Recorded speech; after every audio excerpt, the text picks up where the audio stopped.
This is gonna blow your mind. We're making a Halloween ghost pie that's spooky and delicious.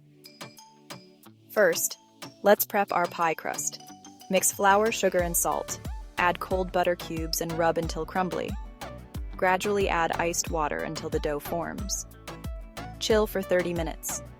Roll out the dough, fit it into your pie dish, and bake at 180 degree, 350 degree, until golden. Now, the filling: whisk egg yolks, sweetened condensed milk, lemon juice, zest, and vanilla. Pour into your crust and bake until set. Time for the meringue ghosts. Beat egg whites with cream of tartar, add sugar gradually, and pipe cute ghost shapes.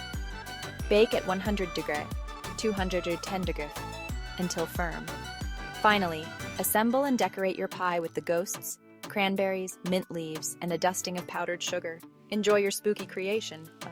Attention, home chefs, ready to showcase your kitchen magic? Snap a pic, record a quick video, and share your delicious creations with us. Thank you. Happy cooking.